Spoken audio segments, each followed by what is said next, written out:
If you want to learn Spanish as an adult, then the first step is to believe that you can. I believe in our culture we have this popular myth that only kids can learn languages, and I believe that is complete baloney. Because I learned languages as an adult, I continue to learn languages as an adult, and fundamentally the process of learning languages has a lot in common with learning sport or learning math or really learning anything deep, and you can do it too. So that's step number one. From there, here are my 3 biggest keys to help you learn. Number 1 is get comfortable being uncomfortable, which I know is like, can sound kind of like personal development cliche, but here it's really important to get out of your comfort zone and speak. I love the quote from Tim Ferriss in the 4-Hour Workweek.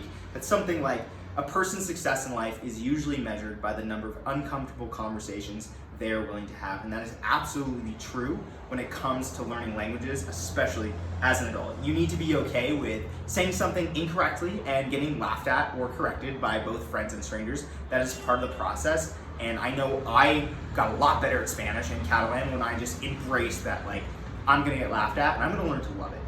Number 2 is start with learning the most important verbs and say them in the present tense. Anecdotally, I would say that in Spanish, there are probably like 10 or 15 verbs that are used for like the majority of everyday interactions.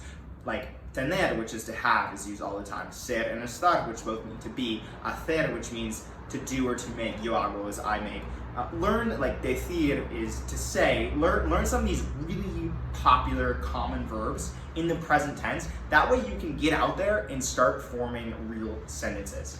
And from there, you can already say a lot.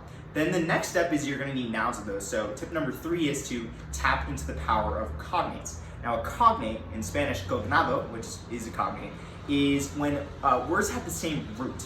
And often, words in different languages have the same root. And often there are patterns. For example, in English, the words that end in tion, you can often take that word, move it to Spanish, and end it with cion.